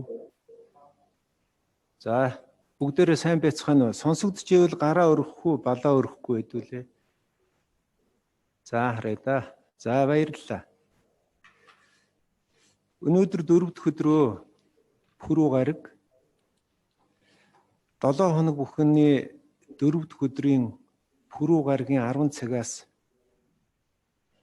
ийм сургалтыг үе шаттай цувралаар зохион байгуулъя гэж тогтсон байгаа. Тэгээ оны эхэнд удирдлагын академийн багш Алтанзуул багш ёс зүй зөрчил бусад эрх зүйн зөрчлөөс ялгаатай шинжүүдийн талаар сургалт зохион байгуулсан. Тэр сургалтанд төрийн албаны зөвлөлийн хамт олон нүүбийн хөгжлийн хөтөлбөрийн төслийн багийн зөвлөх багийн хамт олон оролцсон. Өнөөдрийн тухайд бол одоо салбар зөвлөл, яам, агентлаг, аймаг нийслэлээ оролцуулъя гэд бид шийдээд өргөн хүрээнд яг дэлгэцэн дээр бол одоогоор 83 хэрэглэгч ажиллаж байна. Цаана энэ танхимд гэхэд одоо бид бол долуулаа сууж байна. Ингээр нэлээд олон хүмүүс газар бүхнээс оролцлоо. Баяртай, талархалтай байна. За өнөөдрийн энэ сонирхолтой лекцийг уншсан Эрдэнэчин багштай баярлж байна. Бидний одоо авсан мэдээлэлээр бол бас гадаад хэлний мэргэжлийн хүн. Тэгэхээр их сурвалжуудыг сайн судлаад ингээд одоо бидэнд мэдээлэл өгөөд тодорхой одоо дадлага ажил хийлгээд хилцүүлэг өрнүүлээд багаар ажилуулад эцэст нь дүгнээд ганц цагийн дотор одоо сургалтын олон аргыг туршиж хэрэглэж одоо өндөр хэмжээний өргөн хэмжээний мэдээлэл өгсөнд талархалтай байна. Бид зөвхөн одоо лекц сургалтыг зохион байгуулах зорилгоор одоо энэхүү үйл ажиллагааг тогтмолжуулж байгаа биш.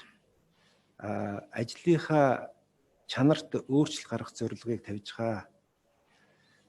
Жил хагасын өмнө Энэтхэгийн төрийн албаны зөвлөлийн урилгаар төрийн албаны зөвлөлийн бүрэлдэхүүн ажилласан. Тэгээ наашаа онгоцоор нисэж явхад нэг сонин хүнтэй дайралтсан. Тэр бол Швейцарын BSC гэж компани одоо төлөөлөгч байсан. Зан төлөвийн шинжилх ухааны чиглэлээр энэтхэгт 3 хоногийн сургалт хийгээд явж байгаа. Швейцарын одоо зан төлөвийн зан үйлийн менежментийн чиглэлээр Швейцарын одоо зөвлөх энэтхэгт 3 хоногийн зөвлөгөө өгчүүд. Тэгэд одоо 2 хоногийн нь бол хятад өгнө гэд. Энэ одоо өндөр хөгжсөн оронд энэ байгууллагын зан үйлийн чиглэлээр, зан төлөвийн чиглэлээр шинжилх ухааны зөвлөгөө өгөхгүй тэр одоо залуу явж ийсэн зөвлөх залуу сурагч багш. Тэгээ ярианы дотор бол их зан төлөвийн асуудал, зан үйлийн асуудал бол их энгийн ойлголтоос эхэлдэг дээ гэд. Тэгээ тэр дотор бол та нар ямар цалин хөлсөөр одоо лекц мэгцээ уншдгийг, зөвлөгөө өгдгийг ихэд за 3 хоногийнх нь бол зөвхөн зөвлөгөөний зардал $9,000 болсон доо гэж байна. Тэгээ тэр зардал одоо онгоц монгоц орохгүй шүү дээ. Тэгэхээр өнөөдрийн одоо Эрдэнэчимэг багшийн сургалт бол ийм үн цэнтэй сургалтын чиглэлээр зөвлөгөө өгж байгаа шүү. Хэрвээ бид одоо Швейцараас хүн авчираа зөвлөгөө авсан бол нэлээд үнэтэй зөвлөгөөг удирдлагын академийнхаа багшаас авлаа.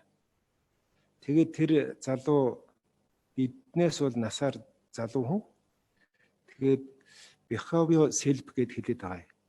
Тэгээд одоо томоотой байгаараа, ёс зүйтэй байгаараа, бусдад дараа болохгүй байгаараа, өөрийгөө одоо эвгүй байдалд оруулахгүй байгаараа бид бол энэ зан төлөвийн зан үйлийн чиглэлийг бол хүүхдүүддээ одоо найр наадамд явахад хүртэл зөвлөдгөө гэж. Ийм учраас олон одоо өргөн хүрээнд мөн энгийн нөхцлөөс одоо тайлбарлаж илдээ. За өнөөдрийн энэ сургалтанд Хөвсгөл, Төв аймаг, Батлан хамгаалах яам, Дархан уул аймаг эдгээр төлөөлөл одоо тийм ажлын гүнд орсон хэлбэрээр ажиллаа яриад байгаамаа. Та хэдээрээ бахархаж байна. Өмнөх одоо бас цахим уулзалтаар оны сүүлийн Төв аймгийнх бол их сайн одоо үндэслэлтэй саналууд хэлээд байсан. Батлан хамгаалах яамных бол асуулт асуугаад байсан гэдгийг би сайнаар хэлж байгаа. Тэгээ өнөөдрийн одоо Хөвсгөлийнх тэгээд Дархан уулынх эдэргээ та хэдээрээ бахархаж байна. Та хэдийг оролцуулахын тулд төрийн албаны зөвлөл өөрсдийнхөө одоо ярих хэлэх зүйлийг багасгаад та хэдийн оролцоог одоо ихсэх зорилгоор ингэж одоо явж байна. Тэгээд бид одоо өндөржүүлсэн бэлэн байдалд биечлэн хийх сургалт семинаруудаа ийм цахим хэлбэрээр зохион байгуулж байгаамаа. Ингээ энэхүү одоо сургалтыг зохион байгуулахад санаачлаг гаргаад, шуурхаа хандаад ингэж одоо зохион байгуулж байгаа сургалт судалгааны нэгжийн хамт олонд, Зөмрөл хам даргад мөн одоо төслийнхөө нэгжийн хамт олонд одоо талархлаа илэрхийлье. Идэвхтэй оролцсон та бүхэнд талархлаа илэрхийлье. Тэгэхээр сургалтанд суух нэг хэрэг энэ сургалтаас яригдж байгаа зүйлүүдийг ажил дээрээ шууд хэрэгжүүлдэг байх хэрэгтэй. Бол бүтхийн. Хүлээлт үүсэл, үүрэг даалгавар хүлээгээл тийм биш. Сургалтаас сургалтанд хандлага соёлын үр дүнгийн өөрчлөлт гаргацгаагаараа гэдгийг зөвлөё. Ингээд одоо төрийн байгууллагад зан үйлийн менежментийг хэрэгжүүлэх нь сургалтын үйл ажиллагааг хаасныг мэдэгдээ. Өнөөдөр хааж байгаа боловч